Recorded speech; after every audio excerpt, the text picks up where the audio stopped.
Bueno, entonces quedamos que dentro de las contaminaciones biológicas tenemos los microorganismos denominados virus, bacterias, hongos microscópicos, no el hongo que vemos, y parásitos. ¿Y dónde lo podemos encontrar a estos microorganismos? Las manos, uñas sucias, la piel del hombre, de los animales, cabellos. Podemos estar diciendo hasta pasado mañana que dónde podemos encontrar. Quiere decir que están en todas partes. Por eso que tenemos que tener cuidado con todo lo que estamos, ¿no es cierto?, trabajando, tocando, para evitar esto, sobre todo, ¿se acuerdan la contaminación cruzada? De lo crudo a lo cocido. Bueno, y ahora todos los microorganismos son perjudiciales o tenemos microorganismos que son benéficos. Es decir, que no todos son perjudiciales. Bien. Por ejemplo, vieron que en las grandes ciudades, Buenos Aires, Córdoba, Rosario, hay casas que venden los microorganismos para producir yogur casero. Inclusive te venden la maquinita, bueno, acá no se ve. Tenemos microorganismos, por ejemplo, las levaduras para el pan. Y nosotros mismos, no sé si alguien tuvo una diarrea crónica. ¿Vieron la persona que tiene una diarrea? Pierde la microflora intestinal. Luego el médico tiene que ahí equilibrar, hidratar y le da como medicamento microorganismos para reemplazar a los que ya se perdieron. Y después que estamos mejor, el médico que nos receta alimentos probióticos. No sé si conocen, por ejemplo, voy a decir un chivo, el Actimel. El Actimel es un probiótico que normalmente es como el yogur, ¿no?, que está hecho con microorganismos, y de esa manera vamos reconstituyendo lo que perdimos, la microflora intestinal. Bueno, dentro de las contaminaciones biológicas dijimos que la causa más común es la intoxicación alimentaria y generalmente provocada por una deficiencia en la manipulación. Bueno, pregunta de examen. ¿Qué necesitan los microorganismos para vivir, para crecer y multiplicarse? Básicamente serían estos 4 elementos. Yo lo voy a decir en orden. Primero que todo, alimento. ¿Ese alimento cómo debe estar? ¿Seco o húmedo? Húmedo. Tiene que haber actividad acuosa. Acuérdense que el alimento húmedo es el más riesgoso. ¿Qué más necesita la bacteria o el microorganismo? Temperatura. ¿Qué temperatura? La temperatura de una cocina o una temperatura ambiente. ¿Y qué más? Tiempo. Si yo me olvido una comida enfriando 1 hora es una cosa. Si la dejo 2, 3, 4, ya voy a estar en problemas porque ese alimento se me va a deteriorar. Y si hubo bacterias que han contaminado y le doy tiempo a que se multipliquen y se desarrollen. Bueno, ¿qué alimentos prefieren las bacterias? Y bueno, vieron que es lo que nos gusta a nosotros también. Como podrán observar, salsas, cremas, carne de pescado, lácteos.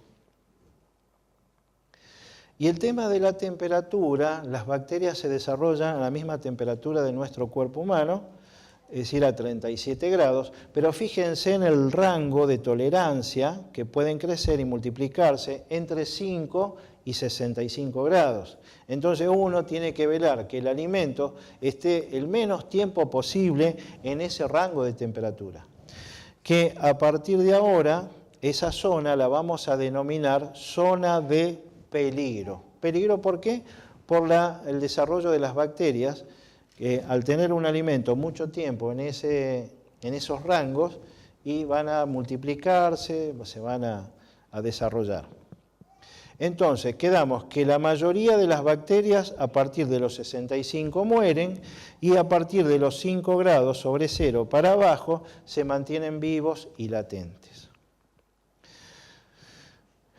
Bueno, esto ya lo vimos. Para prevenir y controlar el crecimiento bacteriano se deben mantener los alimentos a temperaturas seguras. Y cuando hablamos de temperaturas seguras es porque hablamos lo que dijimos recién, a más de 65 y menos de 5. Bueno, ¿recuerdan que yo les dije a este señor que vino enojado, entró enojado? Bueno, era cuando estaba hablando acá en el año 2008, ocurrió un lamentable hecho que falleció un muchacho que había venido acá a Tierra del Fuego como muchos de nosotros, que hemos venido algún momento para ver si nos va mejor. Ella había conseguido trabajo en el Hotel Canal de Bigle. El novio había conseguido, creo que en una carpintería. Resulta ser que a la chica nunca se le indicó, anda a capacitarte, fíjate, y ellos no tenían cero concepto de las enfermedades de transmisión alimentaria. Resulta ser que al cabo de un tiempo rescinden la concesión y en ese momento el señor le dice, mirá, nos vamos a quedar sin empleo, pero yo te voy a indemnizar y lo que te voy a ofrecer, llévate los alimentos que quedaron en el depósito. Dentro de estos alimentos se habían llevado unas latas de remolacha. Nosotros normalmente, ¿qué nos fijamos en los productos enlatados? Cuando vence, remontémonos al 2008, decía, vencen en el 2011. ¿Cómo que estaban bien? ¿Qué otra cosa nos fijamos? Que no esté abollado, ¿no? Que no esté deformado el envase, que no esté oxidado. Bueno, hasta ahí ellos quizás calculamos que han chequeado esto. Cuando pusieron el abre lata, seguramente hizo un psst. Quiere decir que la lata estaba hinchada. Entonces, hablar de esta enfermedad llamada botulismo, acá en Tierra del Fuego, es hablar de muerte segura. Porque es más seguro que uno pierda la vida por esta enfermedad acá en Tierra del Fuego. Porque tenemos varios atenuantes. Uno de ellos, el stock de antitoxina, es imposible. Porque esta antitoxina tiene una vida útil. Es decir, por eso no se puede estoquear. ¿Y dónde se fabrica? En Buenos Aires. En Buenos Aires se fabrica en forma inmediata, que se les extrae sangre al equino y con esa extracción se prepara la antitoxina y después a jugar con el tiempo. ¿Vieron la distancia y la comunicación que tenemos es mediante qué? ¿Tenemos un tren o algo? No, es sí o sí el avión. Para poder, bueno, nosotros no tenemos en este momento un avión sanitario. Por eso, en un tiempo hubo. Quiere decir que estamos bastante, porque tenemos que hablar de la realidad que estamos viviendo. Por eso que este muchacho pierde la vida esperando, ¿no es cierto?, el avión para que ser evacuado. ¿Qué ocurrió? A las 16 horas después de la ingesta empezaron con unos síntomas de hormigueo, ¿no? Como que los labios empiezan a perder la sensibilidad, se empieza a nublar la vista.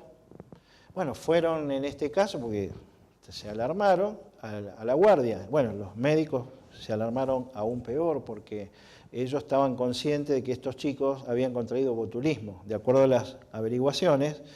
Entonces activaron todo el mecanismo de emergencia para que traigan la antitoxina en el avión que venga inmediato.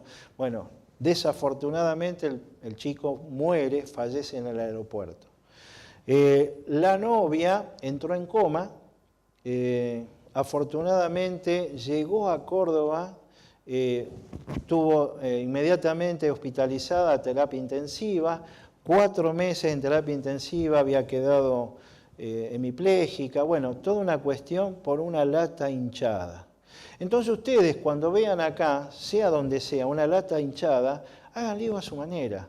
Señores, guarda con eso, o tengan cuidado, o avisen a bromatología, sepárenlo, busquen los medios. Por esto que este señor, ¿se acuerdan que les dije? Lo que me llama, que había encontrado, justamente eran de esas partidas, de esas latas que provocaron la muerte del chico. Por eso que se asustó. Y fíjense, usted va a decir, pero ¿cómo el electricista? Sí, el de mantenimiento. Es decir, la persona menos pensada puede detectar un problema. Por eso que está bueno esto que nos capacitemos. Y le pueden salvar la vida a alguien, que no es poca cosa. Acá tenemos estas realidades, que son realidades al fin. Entonces, prevención, sobre todo en este tipo de enfermedad. Donde veamos una lata hinchada, bueno, ¿qué ocurre? Estas bacterias, el Clostridium botulinum, disculpen que no se llaman Pepe y Juan, se llaman mundialmente así, el Clostridium botulinum normalmente presentan esporas, y la espora es como una protección natural. Ante un medio adverso, temperaturas elevadas, un medio ácido, esta bacteria hace como que hace una protección y queda ahí, ¿no? Entonces, en esa esfera se protege de las temperaturas elevadas. Ah, por eso que hay que esterilizar ahora a 120. Ahora me cierro, ¿no? Por eso que hay que esterilizar a 120 grados en unos equipos denominados autoclaves y debemos garantizar esta temperatura de 120 grados. ¿Para qué? Para que mueran las esporas. Y ustedes me podrán decir, pero entonces, ¿cómo ocurrió esto? Y bueno, lamentablemente en todos lados, lamentablemente existen personas equivocadas que están en puestos equivocados. Y por eso estas negligencias, y esto no es de pedantería, si ustedes esto no lo van a tener claro y por ahí están trabajando con alimentos y si tuvieron una situación empleado-empleador media complicada, no tomar represalia con el alimento, porque en este caso aparentemente se había tomado una decisión desafortunada, no se controlaron el autoclave, no se controlaron el control de calidad del lavado de las remolachas, por eso que entraron con esporas de botulismo, ¿se entiende, no? Entonces, tengamos claro esta situación para evitar que alguien pierda la vida por culpa o un error de otro. Bueno, el botulismo lo que ocurre debe ser espantoso, morirse de esta enfermedad, porque uno inicialmente se está dando cuenta que se está paralizando. Cabeza, pie, diafragma, corazón, paro cardiorrespiratorio. Entonces tengamos en cuenta, y lo peor que me doy cuenta que me estoy muriendo paralizado, debe ser horrible. Entonces tengamos presente, cuando veamos latas en esa situación, hagamos el lío a nuestra manera. Bien, quedó claro lo del botulismo, ¿no? Bueno, denominamos alimentos de alto riesgo aquellos alimentos que si dejamos a temperatura ambiente son los que primero se descomponen. Por ejemplo, si yo pongo en esta mesa, o supongamos que ponemos acá platos de, no sé, un locro, un escabeche de mejillones, platos diversos. Vamos a denominar el de alto riesgo aquel que se descompone primero, porque no tomamos las medidas de conservación por frío. Si yo digo, tengo un plato de jamón crudo y un plato de jamón cocido, ¿cuál sería el de alto riesgo? Correcto, porque el cocido no tiene ningún método de conservación, a diferencia del crudo, que está preservado por salazón. Si tengo un locro, ¿no?, y otro plato con un escabeche de mejillones, ¿cuál es de alto riesgo? Correcto, porque el escabechado está preservado, que tiene el ingrediente del vinagre. Y si digo mermelada de durazno y un durazno entero, ¿cuál es de alto riesgo? Ninguno, porque dijimos que las frutas con cáscara son un semiperecedero y la mermelada tiene un contenido de azúcar, por lo tanto es un no perecedero, porque dura más tiempo. Ahora, si yo preparo trozos o mitades de durazno frescos, pelados, ahí sí, se me va a degradar enseguida. Ese sería de alto riesgo. ¿Queda claro entonces lo que sería un alimento de alto riesgo? Bueno, algunas cosas yo las voy a ir pasando. Es decir, todos los alimentos para que ser consumidos deben ser reconstituidos, se transforma, lo que dijimos antes, en un alimento de alto riesgo, por eso que tenemos que tomar las medidas de conservación, porque se convierten en alimentos frescos y perecederos. Bueno, le dije que el tiempo de que un alimento esté mucho tiempo a temperatura ambiente, ocurre esta división o multiplicación bacteriana, que ocurre cada 20 o 30 minutos. De una sola bacteria, fíjense, en tan solo 8 horas puedo tener 16 millones. Así que miren que si no es importante esto de lo que estamos hablando. En la gráfica más o menos ocurriría, Fíjense, carita feliz, ¿por qué? Porque se están reproduciendo. De una bacteria llegamos a obtener 16 millones. Entonces, estas cuestiones que estamos diciendo, tengan en cuenta la higiene, el lavado, no solo de las manos, sino de los elementos, de las superficies, tener en cuenta las temperaturas de refrigeración, es decir, que el alimento debe estar no perecedero, debe estar refrigerado, preservado, para evitar el desarrollo bacteriano, que son esenciales ¿para qué? Para detener la multiplicación de bacterias, lo que denominamos buenas prácticas de manufactura. Si cumplimos con esto, ahí sí estamos hablando de las BPM. Bueno, esto de la acidez o alcalinidad, aquel que no se acuerde en el día del examen no habría inconveniente. Simplemente lo vamos a mencionar que hay alimentos que son más susceptibles de contaminarse, por ejemplo los que son alcalinos, como la leche, el pescado, que estarían en esta escala, ubicados en esta zona. A diferencia, por ejemplo, de los alimentos que son ácidos, sobre todo las carnes rojas, vamos a suponer una mermelada de naranja, estarían ubicadas dentro de lo ácido. O, por ejemplo, los picles, por eso que me duran más tiempo. Los riesgosos, los que estarían, ¿no es cierto?, en la escala, en este sector. Hay una anécdota muy simpática.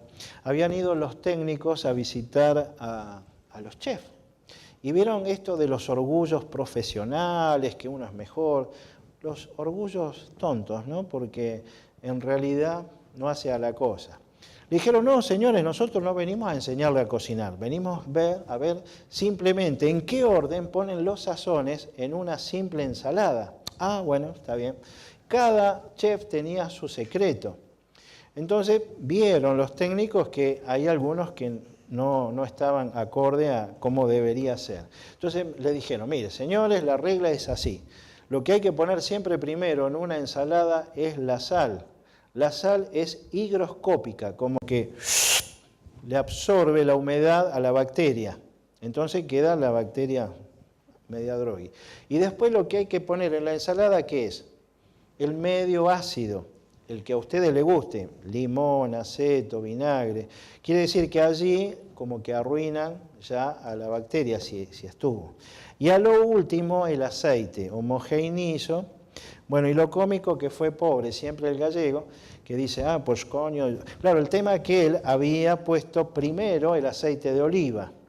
Y al poner primero el aceite de oliva, los demás sazones no se impregnaban y se dio cuenta que haciéndolo de esta manera, su ensalada era de mejor sabor. Entonces se lograron dos cosas, evitar el desarrollo bacteriano y se logró también, ¿qué cosa? Que la ensalada sea más rica. Si no, prepárenla, o por ahí algunos ya lo prepara de esa manera.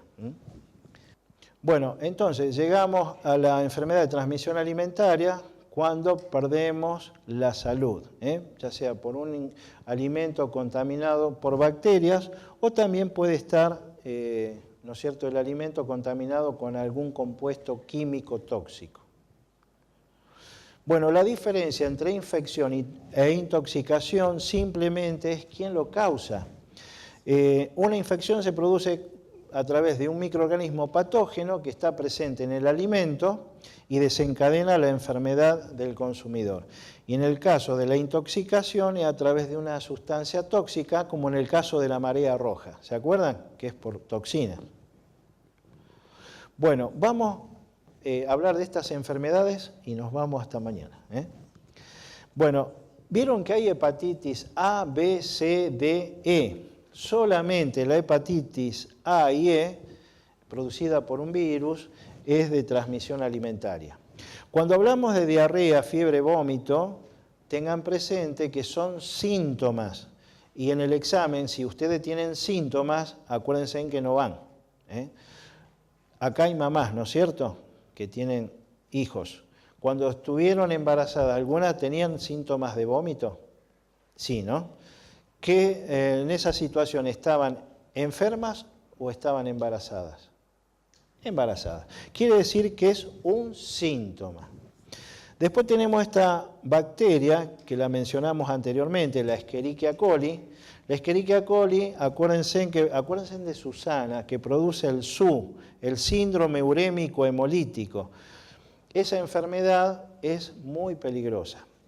¿Por qué? Porque normalmente están en los alimentos crudos y a veces podemos tocar un alimento crudo, una carne molida, sobre todo cuando hablamos de Escherichia coli, síndrome urémico hemolítico, como que se me tiene que venir a la mente la carne molida, la carne picada. También una vez en un curso estaba una chica y estaba agarrando su cartera. Yo digo, bueno, estará por ir al baño, porque estaba así, nerviosa. Ay, saca un papel, dice, ay, yo tengo esa Escherichia coli. Le digo, no, quédate tranquilo. Sí, mire, acá dice Escherichia coli. Le digo, relájate, déjame que te explique. Bueno, vieron que el ser humano tiene Escherichia coli. Y sobre todo las mujeres son propensas a tener infección urinaria. Y es posible que le salga una Escherichia coli, pero no es la misma que produce el síndrome urémico hemolítico. Vieron, las bacterias se clasifican en serotipos y la que produce el síndrome urémico hemolítico es la denominada, ¿no?, serotipo SIGA O157H7. Le digo, no estarías acá, te hubieran agarrado de las pestañas, te dejan internada y un tratamiento inmediato, porque es muy peligroso el tema de esta bacteria. Después tenemos la salmonela, que parecería que fuera del pescado. Vos decís, ah, salmón. No, es casualmente el descubridor de esta bacteria de apellido Salmon y obedece su nombre al descubridor. Es la que está presente, ¿no es cierto?, en el huevo, las aves. Por eso que está prohibido hacer mayonesa casera. En los comercios tienen que usar toda la mayonesa que esté industrializada. ¿Por qué? Porque está pasteurizada. Es como que murieron las bacterias. Mire, yo vengo de una provincia de Santa Fe, de la ciudad de Rosario, no sé si hay alguno acá de allá. Había en mi ciudad una famosa sanguchería llamada Aguiló, que era la mejor sanguchería de Sudamérica, los sándwiches más ricos y sabrosos, era famosa. Si ustedes googlean ahora, Sanguchería Aguiló Rosario sigue siendo famosa, pero por los muertos por salmonelosis, porque habían hecho mayonesa casera, descuidos, desidias, y bueno, le provocaron la muerte a mucha gente. La Shigella es una bacteria que acá en Ushuaia, aunque ustedes no crean, hay muchos casos de gente enferma de Shigella. Y esta bacteria se desarrolla, en los casos que se encontraron acá, en los tanques de agua cuando no se higienizan. Los tanques de agua deberían higienizarse cada 6 meses, desagotarlos, retirarle el sedimento y desinfectar con lavandina al 10%. Enjuagar y después me queda el tanque. ¿Y cómo ocurre esto? Vieron mis compañeras que están en epidemiología. Dice, Carlos, fuimos a ver los pacientes y coinciden que son gente que están en una situación donde hay conflictos.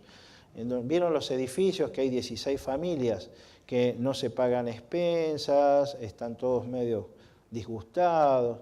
Claro, y ahí que vamos a hablar del tema de quién va a limpiar el tanque, si ni siquiera se ponen de acuerdo para... Bueno, todos los pacientes coincidieron que venían de este lugar.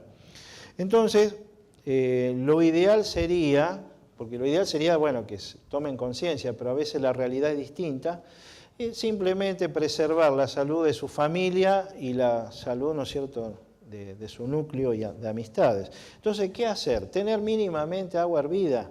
El agua que va a ser destinada para el consumo directo, para lavar una fruta, para lavarse los dientes, tener agua hervida y si me da el presupuesto, agua potabilizada. ¿Vieron esas que vienen bidones? Bueno, si me da el presupuesto, tengo agua potabilizada, hasta que se solucione alguna vez el problema. Tengan presente esto porque el cuadro gastroentérico, es decir, vómito y diarrea, a veces uno cree que es la comida, no, es el agua. Sí, es una de las medidas que se pueden adoptar, pero ¿viste? No es obligación, simplemente si uno puede poner estos filtros que vienen para bacterias, para productos químicos, estaría bueno. Pero bueno, uno mínimamente les explica cómo evitarlos, porque esa agua contaminada, ¿para qué se puede usar? Para preparar una infusión, porque al calentarlo dijimos que a los 65 grados ya murieron, así que ningún problema. Para preparar una comida, ningún problema. Solamente es tener en cuenta cuando lo voy a utilizar para consumo directo. Bueno, el tema de la leptospirosis, vieron que laven las latas, hay que lavar las latas, habrán escuchado muchas veces. ¿Por qué hay que lavar las latas? ¿Y qué hay? Ahí viene, por los roedores. Casualmente esta enfermedad de la leptospirosis es a través de una bacteria, la leptospira, que tiene el orín de la rata. Y esta bacteria puede quedar viva durante 6 meses en los envases. Entonces, usted después de hacer las compras, porque acá no podemos asegurar y hay garantías de que está todo bien. Es decir, uno no tiene que pecar de ingenuo, tiene que, por las dudas, porque vieron que los microorganismos no lo vemos. Entonces, mejor desinfectemos, tener siempre a mano lavandina al 10%, desinfectamos, enjuagamos y después guardamos los envases, sea botellas, latas, las latas porque tienen un reservorio, ¿vieron? Que por ahí es más riesgoso. Exacto.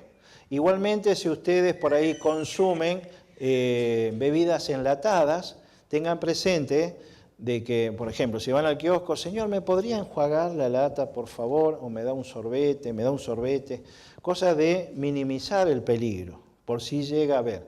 El último caso de fallecido en la provincia de Buenos Aires, de leptospirosis, esto ocurrió porque habían llevado cerveza en lata, bebieron porque habían ido a festejar no sé qué cosa, a navegar, estuvieron 3 días dando vueltas navegando, y cuando volvieron tenían una especie de gripe. Y ellos pensaron que se habían engripado. Y vieron que hay gente en la guardia que los médicos los despachan a los pacientes. Porque los chicos dijeron, miren, estamos como engripados. Bueno, Ibupirac, reposo.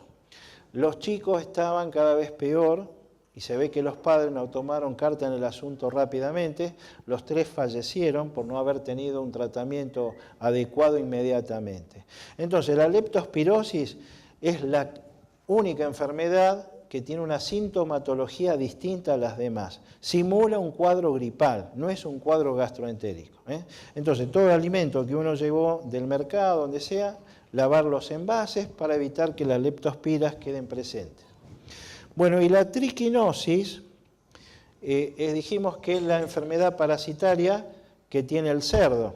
¿Y para qué me sirve? ¿Cómo haría yo esto de evitar, no es cierto, que el cerdo tiene triquinosis? Antes de comprar. Antes de comprar, ¿vieron cuando voy a una carnicería de barrio?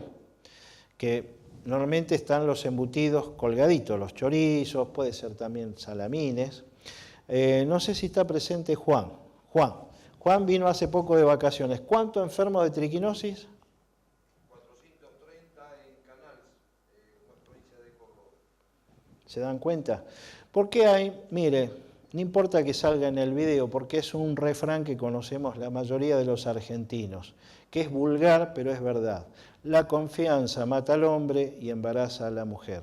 No me debo confiar que el carnicero me dice, ese alimento es casero, está de primera, y uno por ahí cree que esto está bueno, confía, y así uno se enferma. ¿Cómo ocurrió?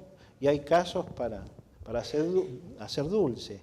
Casos que uno, por ingenuidad y por creer en el otro, cometemos el error de confiar. Entonces, la única confianza en los alimentos, si yo no detecto que tiene un rótulo que me diga elaborado por SENASA y todas las indicaciones, no comprar. ¿Qué vamos a hacer? Lograr que si hacemos todo lo mismo, el carnicero va a decir, uy, se avivaron, que son truchos los embutidos. Entonces está obligado a hacer bien las cosas. Bueno, ¿quedó claro? Bueno, le doy muchas gracias a todos los que han venido hoy, el primer día de este curso, que es un disparo para el país en cuanto a que va a ser online. Así que, y ustedes son parte de la historia. Bueno, así que bueno, seguimos mañana y muchísimas gracias.